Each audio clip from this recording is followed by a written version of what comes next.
Okay, Yap Sesh in the making. Mic check 1 2 1 2. Random Yap check out of the blue.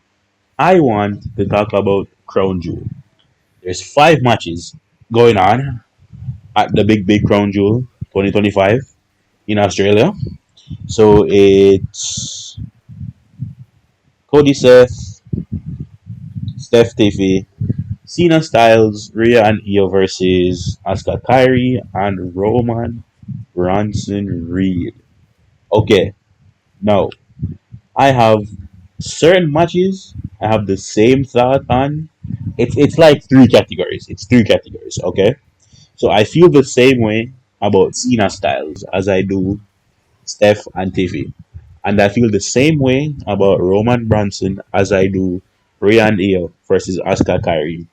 And I feel a complete third different way about Cody versus Seth. I'm going to talk about Cena Styles and Tiffy Steph at the same time. Okay, so for these 2 matches, there's not really any story. Like Cena and AJ had their what do you call them, classics? Would you call that a classic trilogy in the 2016 2017 era? They had that. Since then, no interaction besides the one tweet that they sent out 2 weeks ago. So there's not much story. Similarly with Stefan Tiffy, it's the Crown Jewel Women's Championship match. Doesn't need a story to build. It's more than an exhibition match. So for the Cena Styles match, I just need that match to be fun. Not necessarily good. They're both pushing 50. I don't want to put on the expectation. I need a 5-star classic or this match is shit.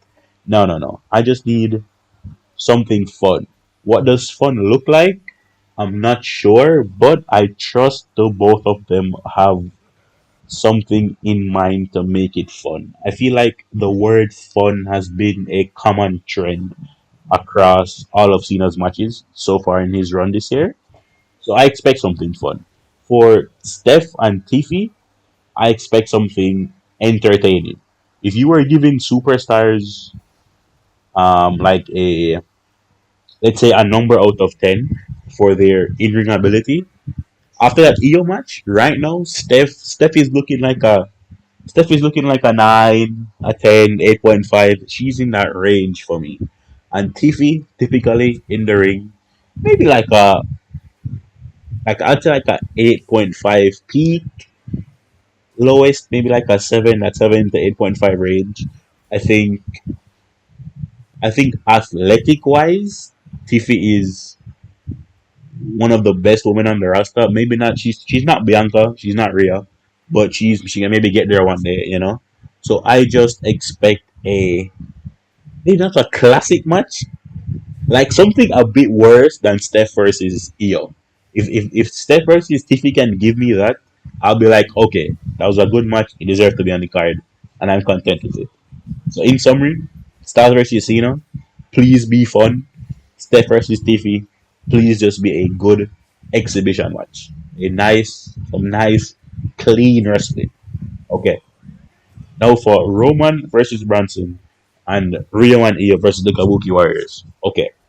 I need a heel win from one of these 2 matches. With the Cena Styles and the Steph Tiffy, I don't really care who wins, to be honest. I have no interest. I feel like Cena will probably win because Cena is booked stronger than AJ is now.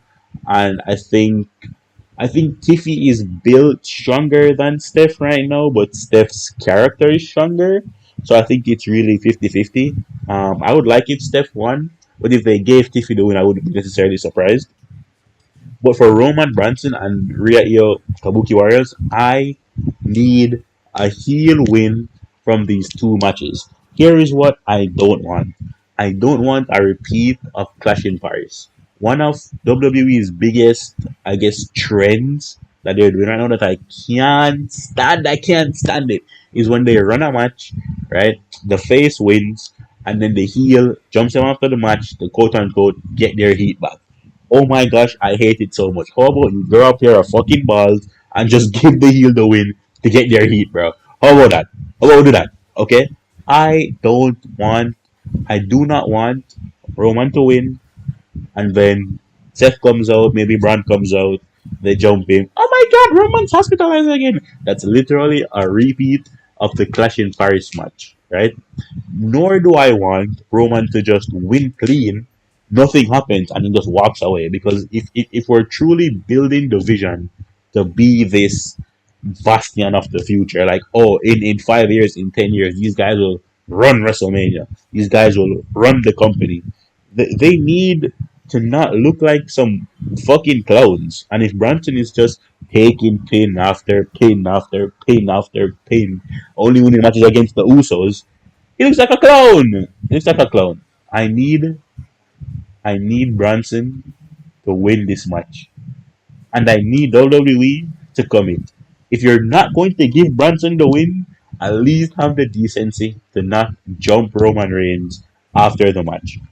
Just give Roman the win and let him walk away. I think that decision is disgusting, but I don't want to repeat of Clash in Paris. So for this match, I really need Branson to win. Similarly, the Rhea and Io Sky versus Asuka and Kairi Sane. I think Asuka and Kairi should probably win this match. It's up in the air for me, right? Because I feel like there's lots of factors going into this match and lots of stories you could tell coming out of it, right? So if we're thinking toward Survivor Series War Games, what would the women's War Games team look like? I were to create some sort of headcanon, right? I think you would probably need some combination of the Kabuki Warriors, the Judgment Day, or the Secret Herbies. If you need 5 members, I'm thinking the 5 will probably come from that group of women.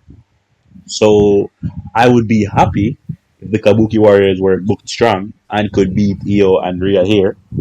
And imagine the heat on Asuka beating Rhea Ripley in her home country. The amount of boos that would get would be amazing. That would be amazing. But I don't expect WWE to do that because it is kind of free. Oh, it's Rhea in her home country. Just give her the win. But I think if we want to build the Kabuki Warriors to be that strong presence in War Games coming up in November, you need to give them some wins. They need to look strong. So I would prefer if the Kabuki Warriors did win this match. But I would also be okay if you gave Rhea her moment of celebrating in front of her home crowd. You know? So I'm like 60-40. I'm 60-40, 60 on Africa, 40 on Rhea right now. But I do expect this match to be really good. I mean, it has Rhea and Io inarguably, the two best women wrestlers right now, especially with Liv injured and Bianca injured. I think 1, 2, and 3 are Steph, Rhea, Io, and you could argue like positionings. Okay, so this match I expect should be good from a technical standpoint. And Kyrie, I think Kyrie is fun in the ring. I don't love Asuka in the ring, but I think the other two should be able to make up for it. Now, the match I feel the most strongly about and I'm most emotionally invested in is definitely Cody versus Seth. So, Cody Rhodes is my favorite wrestler. Seth Rollins is probably my second favorite wrestler. Honestly, Seth might be one, Cody might be two. It's very up and down based on my feelings. I do not have a concrete opinion on which one is one and which one is two. Here are my thoughts. Seth Rollins needs to win this match. I don't care how he does it. I prefer if it was clean. I think you can tell a much better story if Seth Rollins wins this match.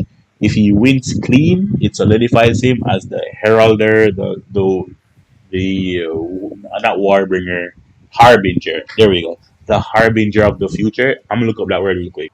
Okay, so I just looked it up. Harbinger does not really mean what I think it means, but hopefully you get what I'm saying. He is the person that will lead us into the future. If Seth wins clean, you could easily validate that statement, right? Now, if he wins not clean, there's also interesting stories there, right? Because how does he win? If he wins with the brands and he calls the brand, then he's like admitting to Cody and to himself that he's not good enough to be Cody, right? That's interesting. If, for example, Brock Lesnar comes out, right? And Brock Lesnar comes out on the order of Paul Heyman, well, then you have to question, okay, Seth won, but you needed Paul Heyman to do it. And Paul Heyman did it without his consent. That's interesting. What do we do if Cody wins? Oh well, Cody's the strongest guy on the roster, and he beat Bum Seth Rollins. Like who cares? Paper championship, as Roman Reigns said like 2 years ago. You know, I get that Hogan must pose, but I just feel like from a storytelling perspective, you need Seth Rollins to win this match because it just opens up so many different options from a storytelling perspective. So to kind of sum it up, John Cena versus AJ Styles. I don't care who wins. I just want it to be fun. I expect Cena to win though. Stephanie Bakir versus Tiffany Stratton. I don't care who wins. I expect it to be Steph. I just want it to be a good match though. Roman Reigns versus Bronson Reed.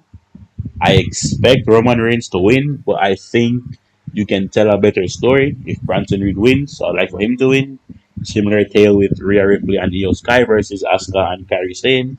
I expect Rhea and Io to win, but you can tell a better story if Asuka and Kairi win.